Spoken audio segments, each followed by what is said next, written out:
कन्नडमध्ये शेतकऱ्यांसाठी फळपीक व्यवस्थापन कार्यशाळा, शेतकऱ्यांना आधुनिक फळपीक लागवडीचे मार्गदर्शन।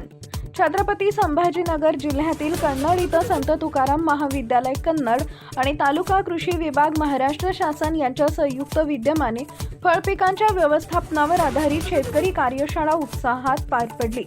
कार्यशाळेच्या अध्यक्षस्थानी कैलासवासी विनायकराव पाटील शिक्षण प्रसारक मंडळाचे अध्यक्ष किशोर पाटील होते, तर उद्घाटन तालुका कृषी अधिकारी संदीप शिरसाट यांच्या हस्ते झाले।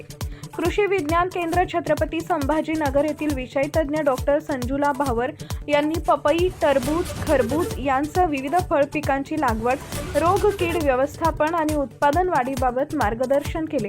कार्यक्रमाला मंडळाचे संचालक विश्वासराव मोहिते, सचिव प्रसन्न पाटील यांची उपस्थिती होती। प्राचार्य डॉक्टर शरद गावंडे यांनी प्रास्ताविक केले। परिसरातील शेतकरी व विद्यार्थ्यांचा उत्स्फूर्त सहभाग लाभला। टाइम्स ऑफ महाराष्ट्र न्यूजसाठी छत्रपती संभाजीनगर प्रतिनिधी संतोष खाजेकर यांचा रिपोर्ट। या तालुक्याचे तालुका कृषी अधिकारी माननीय शिरसाट साहेब यांचेही या ठिकाणी आभार व्यक्त करतो।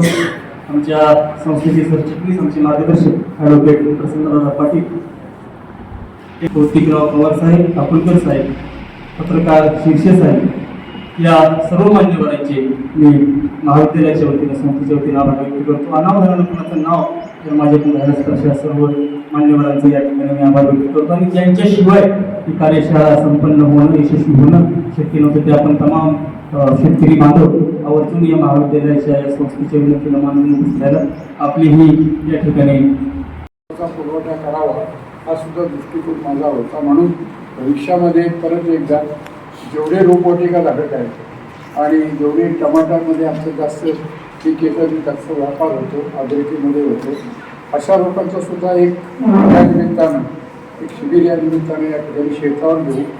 ते गणपतराव खरे प्रयोगशील शेतकरी त्यांच्याकडे तुमचं ते तुम्ही सांगितलं शेरू आहे, सीताफळ आहे, जांभूळ लावलेले आहे त्यांनी, काहीतरी वेगवेगळ्या प्रकारचा ऊस लावलेला आहे। एकदम ऊस किती काढण्यात होतो? 33 काढण्याचा ऊस लावलेला आहे। खरं म्हणलं तर अशा ठिकाणी आपल्या शेतामध्येच कुठेतरी असं एक शिबिरातून माझं घेण्याचा मानस आहे।